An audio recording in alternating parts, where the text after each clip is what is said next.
Welcome to the EA Sports UFC 5 gameplay deep dive. My name is Marshall Mind, and today we'll be talking about some brand new features designed to deliver a whole new level of MMA authenticity and immersion to the game. We'll look at features like the real impact system, new striking animations, doctor stoppages, a brand new exciting submission system, and plenty more.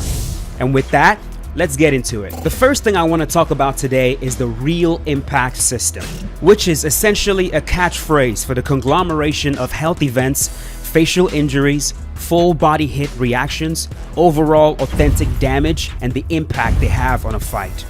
Unlike previous games where injuries to the athletes were mainly superficial, UFC 5 introduces an innovative impact system that accurately reflects the physical toll the athlete undergoes during a match, which influences both the athlete's condition and the ultimate match results.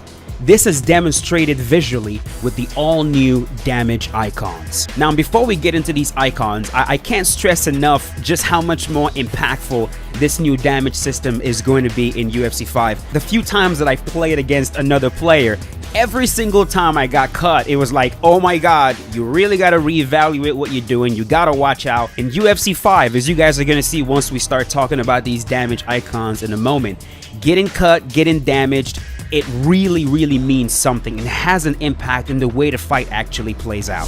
The vision penalty icon appears when an athlete gets cut in areas of the face where bleeding could lead to visual impairment, like the brows, the eye, the forehead, etc. This leads to an increase in the amount of damage you take on the affected side while the penalty is active. If no further impact occurs to the affected location in 30 seconds, the penalty is lifted. The penalty is also lifted at the start of a new round. The breathing penalty icon appears when an athlete sustains an injury to the nose or mouth. This impact will decrease the short-term stamina recovery for as long as the penalty is active. If the athlete can protect against subsequent damage to the affected area, the penalty will be lifted in 30 seconds or at the start of a new round. The stun icons are broken down into 3 different icons: the head stun icon, the body stun icon, and the leg stun icon. The head stun icon appears as the result of any health event to the head.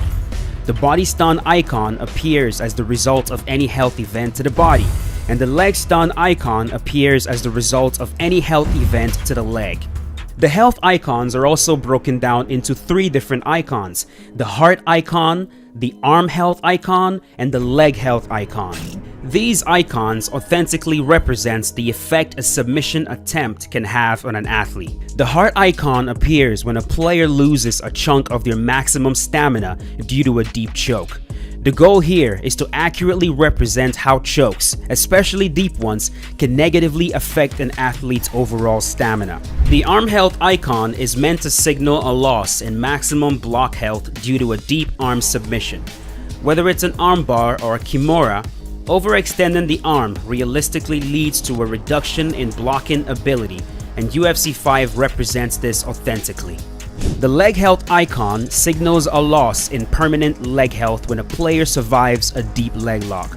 Leg locks, of course, are some of the most potent submissions an athlete can endure. So whether it's a deep heel hook or a calf slicer, surviving will not leave the athlete unscathed, and UFC 5 authentically represents this reality. The next thing we'll take a look at is doctor stoppages. For the first time in the EA Sports UFC series, the doctor stoppage will now be another viable way for players to end a match. The doctor stoppage icon will appear initially as a result of any facial injury, not including injury to the mouth. At first, the icon appears yellow, but as subsequent impact is received on the affected area, the icon will appear more red. The more red the icon becomes, the closer the ref is to halting the match briefly and requesting a doctor check. If the doctor examines the injury and determines it is not severe enough to warrant a stoppage, he will exit the cage and the match will continue. However, if he examines the injury and determines that it is indeed significant enough, he will signal to the ref and the match will end. The introduction of doctor stoppages to UFC 5 is just another way that the game truly delivers an authentic mixed martial arts experience. But it also adds another layer to gameplay. Being defensively sound has never been more important, and because of this, there has been some significant enhancements to the core defensive tools in the game. Footwork, blocking, head movement, and lunges have all received significant upgrades, resulting in a substantial improvement in their reliability for defensive maneuvers. Now, this is an area that a lot of players definitely complained about in UFC 4, right? Like, pressure is too strong, block breaking is too strong, being defensively sound in UFC 4 is not as easy as it's supposed to be. And don't get me wrong, in UFC 5, when you run into a player that knows exactly what they're doing, you can definitely still get run down with strikes. But as we start talking about these new defensive tools in UFC 5 and how they've been upgraded, how they've been buffed, once you master these and once you start using them as intended, you're going to notice you'll have a lot more success in UFC 5 than you did in UFC 4 when it comes to dealing with pressure and just overall aggression. In UFC 5, head movement in all directions is far more responsive. It is faster and it costs less stamina. In addition to that, the vulnerability incurred while using head movement has been reduced. Altogether, these advancements collectively establish head movement as an even more potent defensive tool in UFC 5. Lunges will now also cost less stamina as well as concede less vulnerability, which means players will be able to use them a bit more freely compared to UFC 4. And let's not forget about footwork. The significance of the footwork stat has been amplified in UFC 5, specifically when it comes to locomotion. Athletes with a high footwork stat will move noticeably faster, and athletes with low footwork stats will move slower. So if your goal is to operate from the outside and be slick and run circles around your opponent, this will be a much more viable strategy in UFC 5. Now, this topic of defense has always been a nagging issue in the EA Sports UFC community, and I really wanted to dive a bit deeper into this just in case I missed something, which is why I sat down with Yves Gomez, an EA Sports UFC developer who, by the way, used to be a game changer. Some of you probably already know who this is. He explained to us a little bit deeper in regards to what we've already talked about, right? With the head movement, the lunges, the locomotion. He goes a little bit deeper and not only explains to us what they did, but also why they did it. What was the logic behind why they made those decisions that they made? So here's Yves talking about these changes. All right, so can you talk about how vulnerability is going to affect head movement in UFC 5? The frames part of it is just the first part, like the first buff. And it was also buffed regarding the stamina cost. It now costs a lot less across the board. And the vulnerability was decreased and the mitigations were increased. We also added mitigation to when you try to dodge sideways against the frontal attack and it still catches you. So if you're trying to dodge a jab but you don't get out of the way in time, it will still grant you a little bit of vulnerability because you're slipping out of the way. So it's like the punch is glancing off your face. All right, so earlier when you said frames, are you saying that fighters with higher head movement stats will now have access to more evasive properties, which will allow them to evade shots a lot easier than, say, UFC 4? Very slightly. It was buffed across the board by 1 frame. The low end is not as low as before, so a fighter with a bad head movement stat won't be as slow. And as the fighters get tired throughout the fight, they don't get chunks of slowness added to them. Yeah, but overall, the timing of it is slightly faster and varies more granularly. And what about with lunges when it comes to vulnerability? Has that been reduced, increased? Like, what are we going to see in UFC 5 when it comes to that? When you lunge away from a strike, you take less damage. What about when you lunge directly into a strike? Are we still going to have vulnerability with that? Has that been increased? Has that been reduced? That gives you vulnerability, which has been decreased. Yeah, it was a bit much. Yeah, it was like maybe the most common way of getting like a flash KO. You could see it a lot. And in terms of the footwork stat, right? Like showing the changes between the fighters that are faster and fighters that are a bit slower. Like we're definitely getting a bigger difference between those two fighters in UFC 5, right? Yeah, in comparison to UFC 4, yeah, there's a bigger contrast now. More precisely, the high end stays the same. So someone with maxed out footwork stat will remain just as fast. The change is that someone on the low end of it will be slower. Defense is not the only important aspect of a match though, and in UFC 5, going on the offense has never felt better. UFC 5 introduces brand new animations for punches, kicks, elbows, and knees. To talk about a few, the new leg kick animation is beautiful and the knees are so realistic and powerful looking. The new pivot left hook animation will come in handy when dealing with pressure, and the new front kick to the body animation is snappy and beautiful. But that's not all. With the power of next generation graphics, visual cues, as well as hit reactions showing just how impactful strikes are, have all been amplified.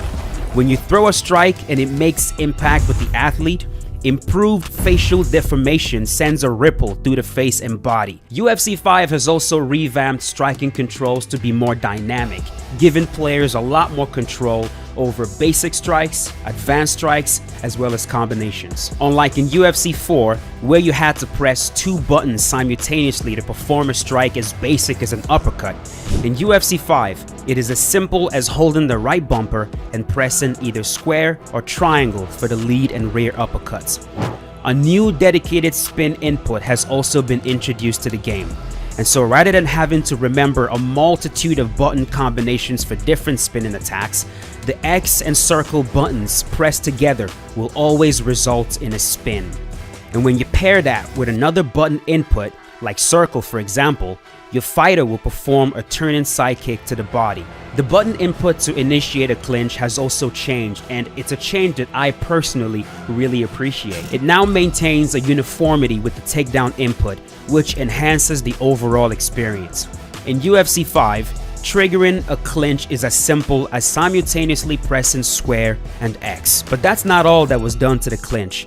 And I definitely had to find out from Eves if anything has been done to improve the clinch from UFC 4, because I know I'm not the only one that's curious about this. A lot of players who had issues with the clinch, because let's be honest, man, it was a sore spot in UFC 4.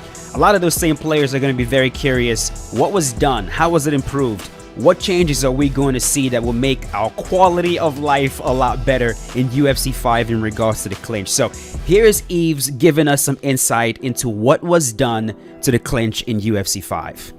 Yeah, so we did a few things. The main thing is that it is easier to prevent people from clinching you by striking them. This one frustrating thing is that, okay, they're going to clinch me, I'm just going to punch out of it. But in UFC 4, almost always you would punch them and they will clinch you through it as an exchange. Exchanges into the clinch can still happen, but if you're punching someone with a straight attack, we figured out it would make sense that that should be the thing that would kind of push their face away and not let them clinch you. So any jab with straight will nullify a clinch attempt. Now, furthermore, any retreating attack, like any sort of retreating attack, makes the clinch not stick to you. You're moving away, right? So they can't clinch you if you're using a retreat attack. And we made more subtle changes to the flow of when you're striking someone as you're trying to escape the clinch. For a specific window, they can't block when they're actually exiting, right? That is still possible, but it is harder to do now, and it is especially harder from the cage single under position. But the defensive striking the clinch is generally more powerful than it seems. The truth is that if people clinch you through your strike, you actually have the upper hand. If you continue to strike, it will take them out of what they're trying to do. Like it will interrupt the knee that they try to throw you and stuff like that. Now let's delve into what I consider to be the most exhilarating transformation in EA Sports UFC 5. The seamless submission mechanics. For the first time in EA Sports UFC history, submissions are now performed without relying on a minigame. In earlier iterations like UFC 4, triggering a submission, be it a joint lock or a chokehold, necessitated engaging in a minigame to secure or counter the move. This element was somewhat detached from the core grappling system. However, in UFC 5, this dynamic has been seamlessly integrated, making a groundbreaking evolution. Allow me to explain. Upon initiating a submission in UFC 5, for example, a guillotine, you'll have two choices. You can choose to force your opponent to submit by crossing both feet behind their back and squeezing, leading to a tap, or you can choose to advance to the mount, a more advantageous position. And although you gave up the submission, you secured another favorable position. As the attacker, the direction of your inputs will always remain the same regardless of the submission. Up to submit, and down to advance to another dominant position. As the player who's defending, the directions of your input will also always remain the same regardless of the submission. Left to escape, and also right to escape. Now, I understand the potential worry that this new submission system could oversimplify submission and make them too easy. Well, rest assured, the team accounted for this concern because in tandem with the regular HUD displaying head, body, and leg health, an additional gauge now shows your submission health. Depending on the strength of the submission, your athlete's submission defense stats, as well as your current stamina level, it might require as many as 3 submission attempts to completely deplete your submission health. And when that happens, the submission is instantaneous. It is important to note that despite this protective measure, one-shot submissions remain plausible in UFC 5. These occurrences are exceptional and typically happens when a player has severely mismanaged their stamina, granting the attacker a substantial stamina advantage upon initiating the submission.